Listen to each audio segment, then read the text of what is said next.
What is up, everyone? We are going to go over our next activity, and we are going to be talking about the Earth's structure. Since the entire chapter 2 is pretty much looking at the Earth as a whole, we are going to look at how the Earth is set up structurally. If we took it and cut it in half and looked at all the different things that happen inside the Earth, what would we find? Pages 36 and 37 are going to help us out, and I'll show you how that's going to work.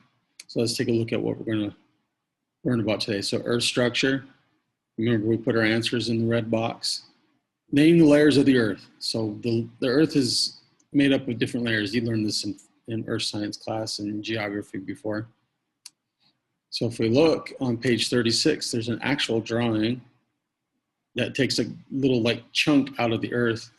And if you look, there it is. And there's 1, 2, 3, 4, 5 layers of the Earth. So make sure all you got to do is just write the layer. Starting with the crust. I'll give you the first one, and you guys can figure out the rest of it after that. Okay. Tectonic plates and continental drift. Here's an important thing to remember about this. Tectonic plates are these plates that the Earth sits on. It's these different sections. There's continental plates and ocean plates, and they interact with each other to cause different things that go on: earthquakes, volcanoes, all kinds of other different things. And continental drift is a theory that scientists believe that the continents are slowly drifting. They're moving constantly. Not like we can see it. You know, it might be just a couple feet here and there every year. You know, maybe just a few inches. So you got to tell me, remember, if you look, they're yellow words. Okay, so if I go up and I make sure that I put on my modified text and I click on that, it's going to tell me. So make sure. So tectonic plates, continental drift. All right, last part. This is probably the longest part of this whole activity or assignment. It says name and describe. That's the key. Name and describe. Don't just name them and then don't describe them. The 4 ways in which tectonic plates can move. Well, if we look, let me show you where you can find that. See this drawing here? 1, 2, 3, 4.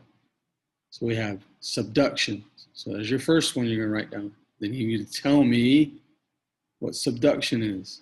Divergence. Then you need to tell me what divergence is. Convergence. Divergence is when they go apart. Convergence is when they converge together. Transform. So there's your 4, 1, 2, 3, 4. Then you need to read down here and put in the description for each. So pretty short and sweet, actually. So name the layers of the Earth, just like I showed you with the cross section. I gave you the first one, it's crust. Tectonic plates, continental drift, 2 of our yellow words. Bam, bam. Name and describe the 4 ways in which tectonic plates can move. Name and describe. 1, 2, 3, 4. Subduction, divergence, convergence, transform. And you need to describe each one. Pretty short and sweet. It's important, though, you know how the Earth is set up, because this is going to come into play when we start talking about the ring of fire and earthquakes and volcanoes and things like that. As always, if you have questions, you need help, you know what you need to do, send me a message, send me an email. All right, we'll see you guys later.